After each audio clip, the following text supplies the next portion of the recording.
ইবলিস খালি কান্দে। ইবলিসে মাথার চুল টাইনে ছিঁড়ে ফেলতেছে, নিজের চেহারার গোশত নখ দিয়ে খামসায় তুলে ফেলতেছে। রসুল ইবলিসকে চিনলেন না। রসুল জিজ্ঞেস করেন, তুমি কে? এইভাবে তুমি কান্দো কেন? ঘটনা কি? সমস্যা তোমার কি হয়েছে একটু কও। রসুল তো কারো দুঃখী, কারো ব্যথায় ব্যথিত। রসুলকে জিজ্ঞেস করা মাত্রই ইবলিস কয়ে, আমার পরিচয় আপনার জেনে লাভ নাই গো নবী, আপনি আপনার মতো চলে যান। আমার দুঃখের সঙ্গে আপনি হবেন না, আমার দুঃখের সাথে আপনি হবেন না। রসুল কয়, কে তুমি? কি তোমার পরিচয়? কয়, আমার পরিচয় জানলে আপনি দাঁড়াবেনই না। রসুল কয়, কে তুমি? কয়, আমি ইবলিস। আল্লাহ রসুল কয়, কেন কাঁদো? কয়, কান্না না তো কি, 60 বছর 70 বছর 40 বছর একজন মানুষের পিছনে সময় লাগাইলাম, এই মানুষটার আমি জাহান্নামের রাস্তায় মাত্র তুলছি। এত সময় তার পিছনে লাগায়া এই মানুষটা কোন জায়গায় কোন ওয়াজে গেল, কোন হুজুরের কথা শুনলো, আল্লাহর কাছে কই, মালিক ভুল করে ফেলেছি, মাফ করে দাও। আল্লাহ নি পারে আমার 60 বছরের শ্রমটারে মুহূর্তের ভিতরে ডাস্টবিনে ফেলায়া তার 60 বছরের গুনাহকে আল্লাহ মুহূর্তের ভিতরে মাফ করে দেয়। আমি যে এত সময় তার পিছনে দিলাম, আমি যে এত সময় তার পিছনে লাগাইলাম, এর কোনো দাম নাই। এজন্য আমি কাঁদতেছি। মায়ার নবী, দয়ার নবী বলেন, তাহলে তো এটা আমার উম্মতের জন্য বড় খুশখবর। ইবলিস কয়, এজন্যই কইছি আপনি আমার উপকার করবেন না। আল্লাহ পাকের কাছে ইবলিসে কিন্তু চ্যালেঞ্জ করে আইছে, ও মালিক, যেই মানুষের কারণে আজকে জাহান্নামী হয়েছি, যেই মানুষের কারণে আজকে আমি জাহান্নামী হলাম, আমি ছিলাম জান্নাতি, হলাম জাহান্নামী। আদমকে সাজদা না করার অপরাধে এই বনি আদম কেমন করে জান্নাতে যায় আমি ইবলিস দেখব। চ্যালেঞ্জ করেছে আল্লাহর সাথে। কিন্তু আল্লাহ পাক রব্বুল আলামিন কয়, ইল্লা ইবাদাকা মিনহুমুল মুখলাসিন, আমি আল্লাহর মুখলেস বান্দার কোনো ক্ষতি করতে পারবি না। তুই গুনাহ করাবি আর আমার মুখলেস বান্দা তওবা করব। তোর কাম গুনাহ করানি, আমার বান্দার কাম তওবা করা, আর আমি আল্লাহর কাম হলো মাফ করে দেওয়া। যত পারস করাইস, তো গুনাহ তুই করাইস যত পারস, বন্দা তওবা করব, তোর কাম গুনাহ করানি, আর আমার বন্দার কাম তওবা করা, আর আমি আল্লাহর কাম মাফ করে দেওয়া। আওয়াজ দেখুন না, সুবহানাল্লাহ। এজন্য গুনাহ হয়ে যাওয়াটা বড় দোষ না, বড় অপরাধ না। গুনাহ হওয়ার পরে তওবা না করাটা বড় অপরাধ। গুনাহ হওয়ার পরে যদি একজন মানুষে আল্লাহর কাছে সারেন্ডার করে ফেলে, তওবা মানে সারেন্ডার, আত্মসমর্পণ। আল্লাহ ভুল করেছি, আল্লাহ শয়তানের ধোঁকায় পরে করে ফেলছি, আল্লাহ আর করব না। আল্লাহ পাক তখন খুশি হয়, এমন খুশি হয় আল্লাহ। আল্লাহ বান্দা, এই সারেন্ডারটা দেখার লাগি আমি আল্লাহ তোরে বানাইয়া, মানুষ বানাইয়া দুনিয়া ফাটাইছি, এই আজেজি ইনকিসারিটা দেখার জন্য। এটা আমার কাছে এত মায়া লাগে, এত ভাল লাগে। বান্দা যখন আমার কাছে, আল্লাহ, ও আল্লাহ ভুল করে লিছি, মালিক তুমি মাফ না করলে কেডাই করতো। আল্লাহ কোন অত মায়া লাগে আমার, সুবহানাল্লাহ। আমি তো ইডে দেখতাম, আমি দৃশ্যটা দেখবার লাগি মানুষ বানাইছি। শয়তানের কাম শয়তানে করব। তওবার মানে এই না যে আমি গুনাহ তওবা করার সময় আবার নিয়ত করতাম যে না, সুযোগ পেলে আবার করবো। তওবার মানে হইল দিলে দিলে পাক্কা নিয়ত করা, আমি আর এই গুনাহটা করব না, পাক্কা ইরাদা। আল্লাহ পাক রব্বুল আলামিন ভালো করে জানেন শয়তানে আমার পিছনে সময় দিয়ে আবার গুনাহটা করাইব, এটা আল্লাহ জানেন, আমি জানি না। কারণ আমার দিল তো পরিষ্কার, আমি আর গুনাহ করব। দিল পরিষ্কার রেখে একজন মানুষ যখন তওবা করে, এরপরে শয়তান যদি তারে 1000 গুনাহ করায়, আর 1000 সে দিল পরিষ্কার কইরা কইরা তওবা করে থাকে, এরপরে শয়তানের দুকায় না পারে বাঁচত, শয়তানের ষড়যন্ত্রে জালে আটকায় যায়, আল্লাহ বলে যত 1000 তওবা হইব তত 1000 তওবা আমি কবুল করব। এজন্য আল্লাহর নাম তাওয়াব। আল্লাহ তাওয়াব নাম কেন রাখছে? মালিক এজন্যই তার নাম রাখছে তাওয়াব, যিনি বারবার বান্দার তওবারে কবুল করে। এর অর্থ এই, একজন মা দুধের বাচ্চা বা হাঁটা শিখছে, এই বাচ্চাটা, ছোট বাচ্চাটা দেখবেন সারাদিনে 10 বার 20 বার পায়খানা করে। সকালবেলা পায়খানাটা করার পর কোনো মা এমন কয় না যে দিনে তো আরো 10 বার করবো, তো একবারই পরিষ্কার করবো নে, এখন আর করে লাভ কি, একটু পরেই তো আবার করব। পৃথিবীর কোনো মা এমন করে না, বরং মা জানে বাচ্চাটা আবার করব, এরপরও পরিষ্কার করে। এটা মার সন্তানের প্রতি দরদ, ভালোবাসা থেকে। আল্লাহ বলে, বান্দা তোর মার চেয়ে আমি আল্লাহ তোর 1000 গুণ বেশি মায়া করি। এজন্য তুই যখন তওবা করস, তোর দিলে এই নিয়ত আছে, তোর দিল পাক্কা ইরাদা তোর যে আর গুনাহ করবি না, তোর দিল পরিষ্কার। কিন্তু আমি আল্লাহ জানি তুই আবার ময়লা লাগাবি, তুই আবার ময়লা শরীরে লাগাবি। আমি জানার পরেও ওই মার থেকে তোর মায়া আমার অন্তরে বেশি হয়। যতবার ময়লা তোর লাগবো ততবার আমি আল্লাহ এটা পরিষ্কার করব, যতবার লাগবে ততবার আমি পরিষ্কার করব। একটা মা যদি জানার পরেও আবার পায়খানা করব, এটা জানার পরেও যদি মায় প্রতিবার পরিষ্কার করতে পারে, আমি আল্লাহও জানি শয়তানে আবার তোরে দুকাত ফেলাইব, এরপরেও তোর তওবার খাতিরে আমি প্রতিবার তোরে এরকম পরিষ্কার করে দিই। সুবহানাল্লাহি ওয়া বিহামদিহি সুবহানাল্লাহিল আযীম। এজন্য আমার ভাইরা, আল্লাহ পাক রব্বুল আলামিন কত সুন্দর করে আল্লাহ পাক বলতেছে, শোনো তোমরা যারা আমারে খুশি করার জন্য তওবা করো, তুমি কোন বয়সে আসো, কত বছর বয়সে আসো, নিরাশ হইও না। এই কথা কইও না 60 বছরে আর তওবা করে কি হইতো, 2 দিন পরে মরে যে আল্লাহ কয়, না রে বান্দা, কুল ইয়া ইবাদিয়াল্লাযীনা আসরাফু আলা আনফুসিহিম লা তাকনাতু মির রাহমাতিল্লাহ, আমার রহমতে কখনো নিরাশ হইও না। সাগরের এক ঢেউয়ে শহরের সকল ময়লারে ফাঁক বানাইয়া দেয়, ঠিক না? জোরে বলেন, সারা শহরের ময়লা সাগরে পড়ছে, এক ঢেউয়ে আইয়া সব পাক বানাইয়া দিছে। আল্লাহ বলে, এরকম তোমাদের ময়লা আর কদ্দুর, কিন্তু আমি আল্লাহর রহমত সাগরের চেয়েও বেশি। আওয়াজ দেখুন সুবহানাল্লাহ। আমার ভাইরা, 15 যুবক, এজন্যই তো আবু বকর সিদ্দিক রাদিয়াল্লাহু তাআলা আনহু হযরত ওমর ফারুক রাদিয়াল্লাহু তাআলা আনহুকে বলতেছেন, ভাই ওমর, ও ভাই ওমর, তোমার জীবনের নেকি আমার চেয়ে বেশি। হযরত ওমর বলেন, এটা কোন যুক্তিতে? আপনি হলেন উম্মতের ভিতরে সবার চেয়ে বড়, নবীর পরে আপনার মর্যাদা, আমি তো আপনার পরে, আপনি তো আমারও উপরে, সবার উপরে হলেন আপনি। আমার নেকি বেশি হয় কেমন করে, কোন যুক্তিতে? এইবার হযরত আবু বকর ওমর দুজনে যখন কথা চলছেন নেকি লইয়া, ওমর যখন বলেন কোন যুক্তিতে, সিদ্দিক আকবর বলেন কোন যুক্তি নাই, তবে কোরআনে আয়াত দলিল, আল্লাহর কোরআনে আয়াত দলিল। ওমর বলেন, কোন আয়াত? আমি তো কোরআনে আয়াত পড়েছি, কোন আয়াতে তো আল্লাহ আমার নেকির ব্যাপারে কিছু বলে নাই, আপনার নেকির চেয়ে বেশি কোন আয়াতে তো আমি পাই নাই। সিদ্দিক বলেন, ভাই ওমর, তুমি কি কোরআনের এই আয়াত পড়ো নাই? ইল্লা মান তাবা ওয়া আমানা ওয়া আমিলা আমালান সালিহা ফাউলাইকা ইউবাদদিলুল্লাহু সাইয়্যাতিহিম হাসানাত। ও ভাই ওমর, তুমি কি এই আয়াত পড়ো নাই? যেই আয়াতের ভিতরে আল্লাহ পাক বলেছেন, তওবার পরে আল্লাহ পাক তওবার আগে যেই পরিমাণ গুনাহ ছিল, ওই পরিমাণ গুনাহকে আল্লাহ নেকি বানায় দেয়। এই আয়াত কি তুমি পড়ো নাই? ওমর বলেন, হ পড়েছি, কিন্তু এই আয়াতের ভিতরে আল্লাহ পাক আমার নেকি বেশি কোথায় কইল? আবু বকর সিদ্দিক বলেন, এই আয়াতের ভিতরে আল্লাহ পাক তোমার নেকি বেশি আমার চেয়ে আল্লাহ কয়ে দিছে। কোন জায়গায়? আমি তো পাই নাই, আমি তো বুঝি নাই। সিদ্দিক আকবর তখন বুঝায় দেন, কেন ভাই ওমর, একটু কৌত দেখি, ইসলাম গ্রহণ করার আগে তোমার গুনাহ আমার থেকে কম ছিল না বেশি ছিল? ওমর বলেন, অবশ্যই আমার গুনাহ বেশি ছিল।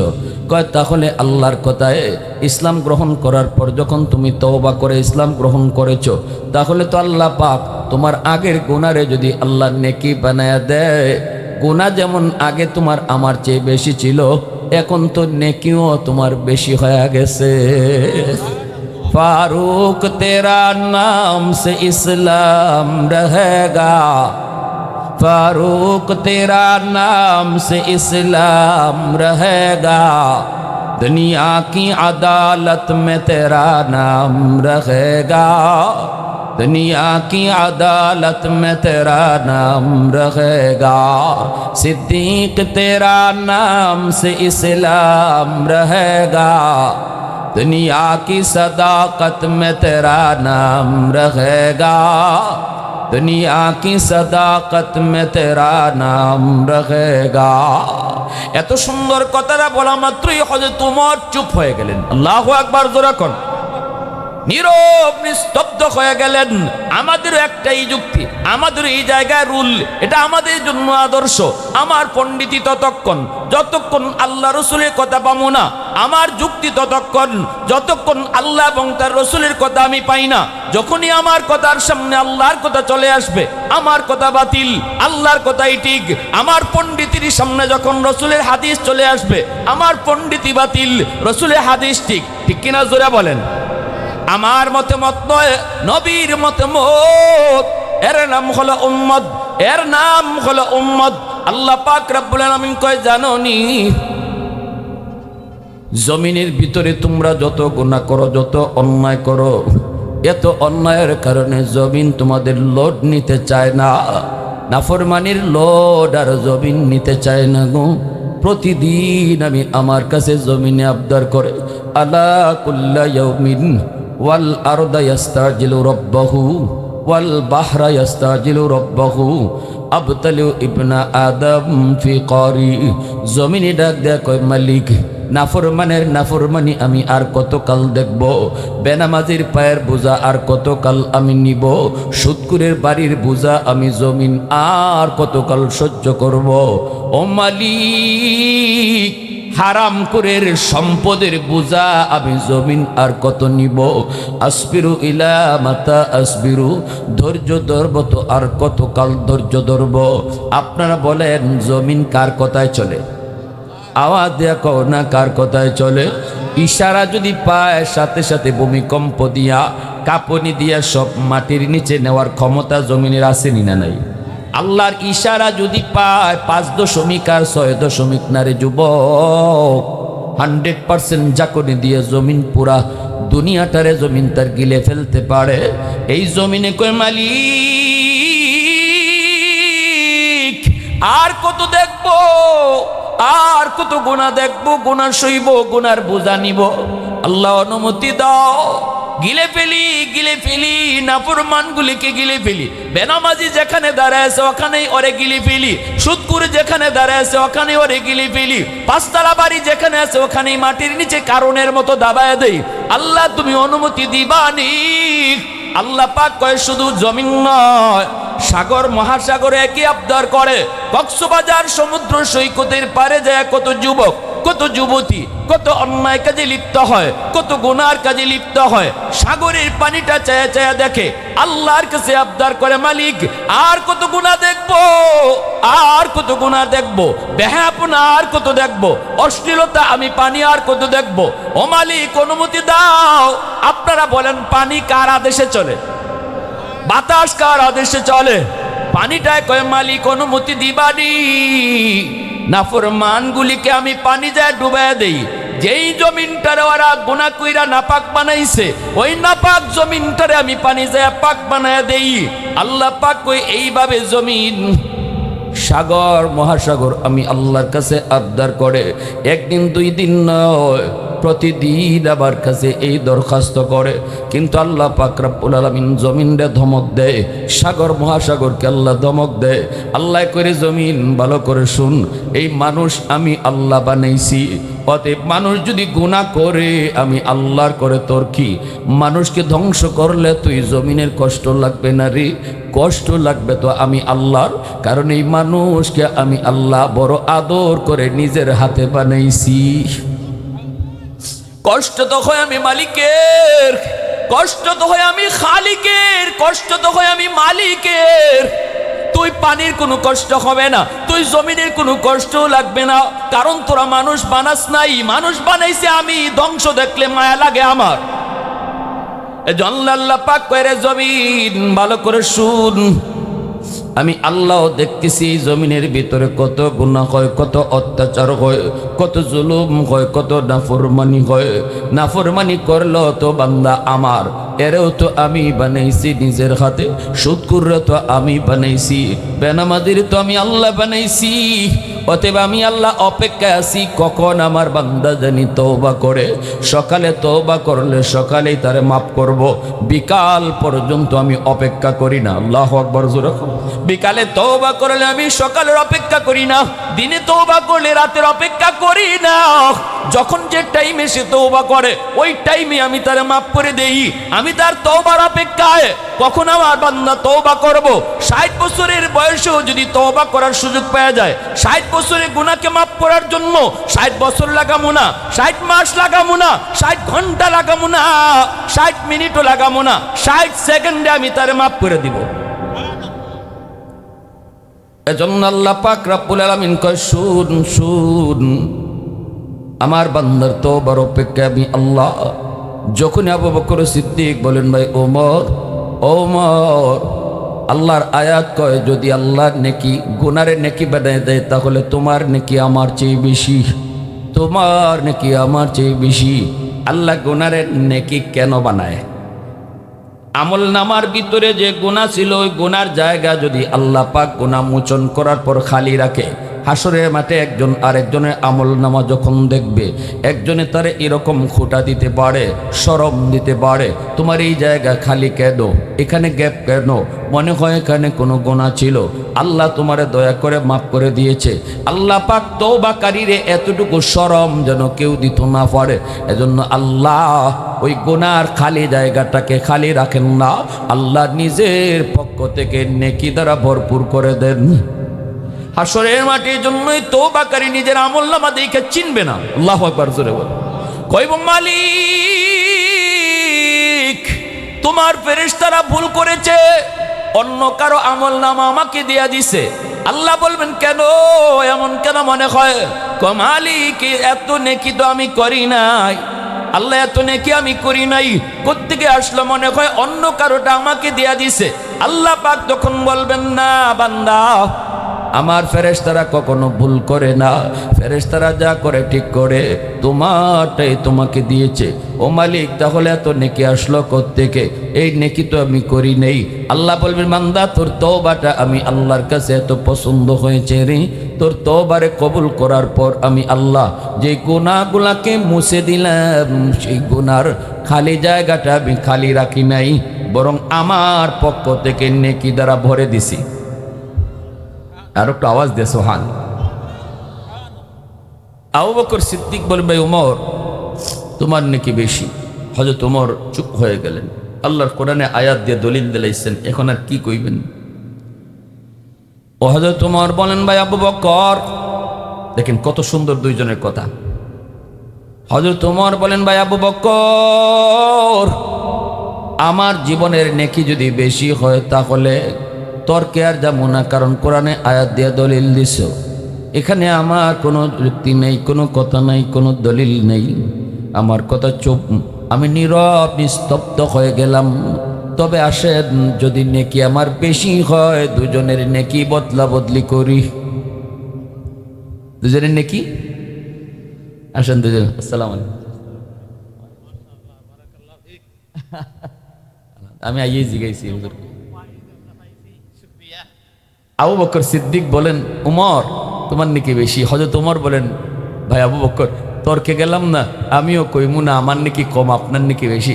সাহাবায়ে কেরামের ভিতরে আলোচনাটা তো আখিরাত লইয়াই ছিল বেশি, ঠিক না? নি কার নাকি লইয়াই আলোচনা, হ্যাঁ, প্রতিযোগিতাও তাদের মধ্যে আখিরাত লইয়া, আর আমাদের প্রতিযোগিতা হইল নির্বাচন লইয়া, ঠিক না? নি হ্যাঁ, আমাদের প্রতিযোগিতা হইল 2 ফুট লন্ডন গেছে আরেক পুত্রে ফাটানি লইয়া, ঠিক না? নি একজনে কইব, ভাই কয়জন তোমার লন্ডন? কয় ভাই একজন। আরেকজনে কয় আমার 2 জন গেছি গিয়া অলরেডি, আরেকজন লাইনও আছে, আরেকজন লাইনও আছে। তো এই আমাদের আলোচনাটা কিন্তু এই বিষয় নিয়ে আইতেছে। তো সামনে নির্বাচন, লাল পানি খাওয়ার দিন, ঠিক না? নি গরম পানি দেখবেন কত জাতের ওয়াদা আর কত জাতের কথা যখন শুনবা প্রার্থীর মুখ থেকে, হ্যাঁ, সোয়ারগাঁওর রাস্তা খালি বুটটা দিয়া দেখো আমারে সোনা দিয়া বানাই দিব, হ্যাঁ, আর বুট দেওয়ার পরে তার ঠেঙ্গেরও লাগাল পাওয়া যায় না। নির্বাচনে আগে বুট দিতে গেছে এক মুরব্বী মানুষ, গেছে পরে হেরা বুটের ক্যাম্পের দ্বারই বই রইছে 7 আপ লইয়া ডাক দেখো চাচা এক কাপ ঠান্ডা খেয়ে যাও। তো মুরব্বী মানুষ ঠান্ডা খাইছে, 7 আপের বোতল খুললে পরে দেখবেন একটা আওয়াজ করে পুস করে, কি করেন? তো বেচারা কোনোদিন খায় নাই, তো এরকম পুস আওয়াজ শুনে ডরাই গেছে। কই বাবা তোরা আমার 7 আপ খাওয়াইতে আনছো, তোরা আমার ঠান্ডা খাওয়াইতে আনছো নাকি বোমা ফুটাইতে আনছো? না না চাচা, এটা বোমা টোমা না, এটাই এই বোতলের আওয়াজ। এক গ্লাস ঠান্ডা পানি খাওয়ানোর পর বেচারা খুব খুশি, এত মজা লাগছে বাজান রে, যে মজা লাগছে। তে যাই বুটটা দিয়ে আসে, কই বুটটা কেট দিবা? খাও তোমরা যেটাত কইবা এটা তুই যে মজা ঠান্ডা খাওয়াইছ। ঠান্ডা খাওয়ানোর উদ্দেশ্য তো এইটাই নাকি, ঠিক কি নজরে কর? তো যেটা কইবা এইটাই, কয় দেলাইও আনারস, নাইলে দেলাইও সাত্তির। কয় ঠিক আছে বাবা তোমরা যেটাত কইছি এটা তুই। আনারস বুট দিয়া ইয়া কইতেছে বাজান যে ভাই কইছিলা এই ভাই দিছি, এখন আরেক গ্লাস দিবাই নি। কয় কিতা? ওহন আর চিনে না। কয় না ওই যে আমারে খাওয়াইছিলা। কয় নাম খাও? কয় নাম চিনি না রে বাবা, গরিব মানুষ। ওই যে পুস করে উঠছিল, কি করে উঠছিল? মুখাটা খোলার পরে পুস করে উঠছিল না, কই যে পুস করে উঠছিল এইটা। কয় চাচা এটা বুটের আগেই ফুস করে, বুটের পরে আর ফুস করে না, ঠিক না নি? তে আমরা ইতা নির্বাচন লইয়া কেনে নিজে নিয়ে ভাড়াভাড়ি করতাম, নিজেরা কেনে মাথা ফাটাফাটি করতাম? এমপি সাহেব আপনারা ঘর বানাইতে লাইব, আপনার ঘরে এক বস্তা চাউল ঢুকাইতে লাইব কি ভাই? বউ বাচ্চা ফালাইয়া একবারে জান দিয়া লাগলে মরে যাইমু। ইউরোপীয় বিভিন্ন নির্বাচন গিয়ে দেখেন, বিভিন্ন দেশে নির্বাচন কোন দিন আয় কোন দিন যায় এরা খবরই জানে না। খালি নির্বাচনের দিন বলে আজকে বুটের দিন, যায় গিয়া কোনো রকম অফিস থেকে ছুটিটা লইয়া বুটটা দিয়ে আইও পছন্দের প্রার্থীরে। আর আমরা ওত মাস আগ থেকে না খাইয়া রাত্রে দিন বানাইয়া, দিন রে রাত বানাইয়া নেতার লাগে জান দেলাইতেছি। অসুস্থ হয়ে ফইরা দেখেন নেতা খবর লয়নি। আপনি আহত হন মিছিল করে রেখে আপনি আহত হন, দেখেন আপনার নেতা বাড়ি যায়নি। কষ্ট পাইতেছেন আপনারা কি ভাই? কষ্ট পাইতেছেন? আর যদি জীবনটা দিয়ে আলান তাহলে তো গেছেন। আপনার ফ্যামিলিরে কয়দিন আইয়া নেতা দেখেন, কয়দিন দেখে? বাচ্চা কাচ্চা খায়নি না উফাস, কয়দিন খবর লয়। এই জন্য আল্লাহর দোহাই এই নির্বাচন নিয়ে বেশি মাথা কামাকামি করবেন না। পছন্দের মানুষটারে চুপচাপ দিয়ে আইবেন, মারামারি কাটাকাটির প্ল্যান করবেন না। সাবধান, মুসলমান ভাই, ঠিক কিনা জোরে বলেন? মুসলমান ভাই, এই স্বপ্নের বাংলাদেশি দেখতে চেয়েছিল শহীদ উসমান হাদি, ঠিক কিনা জোরে খর? শহীদ উসমান হাদি তোমার মতো একজন যুবক ঢাকা ইউনিভার্সিটিতে পড়ালেখা কইরও একটা স্বপ্নের বাংলাদেশ চেয়েছিল, কিন্তু দুর্বৃত্তের দল, দুশ্মনের দল তার স্বপ্ন পূরণ করতে দেয় নাই, ঠিক কিনা?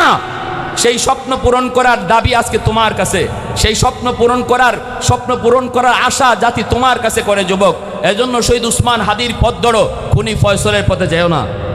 খুনি ফয়সলের পথে যাবা নিজে কলঙ্কিত হবা, বাপ মারে কলঙ্কিত করবা। শহীদ উসমান হাদির পথে যাবা নিজে অলঙ্কিত হবা, বাপ মারে অলঙ্কিত করবা। দুনিয়া তো সম্মান, আখেরা তো ইজ্জত। এজন্য সাবধান, রোল মডেল তোমাদের সামনে পরিষ্কার। কোন পথ নিবা? দুই পথের এক পথ, হয় খুনি ফয়সলের পথ, নয় শহীদ উসমান হাদির পথ। আমরা বলি না আমার মতো সবাই ওয়াজি হও, আমরা বলি না আমার মতো সব মুফতি সাহেব মুহাদ্দিস হও, আমরা বলি কলেজে পড়ো, ভার্সিটিতে পড়ো, ডাক্তার হও, ইঞ্জিনিয়ার হও, যে লাইনে আসো দেখো, কিন্তু মূল পরিচয় ভুলে যেও না। তোমার মূল পরিচয় হলো তুমি মুসলমান। মুসলমানই কখনো ভুলে যেও না। যে মূল ভুলে যায় সে পথ ভুলে যায়, আর যে মূল ঠিক রাখে তার সব ঠিক থাকে।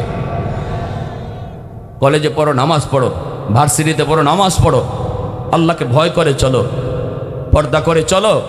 কে তোমারে নিষেধ করে? তুমি ইসলামের সৈনিক, জাতি তোমার দিকেই তাকায় আছে।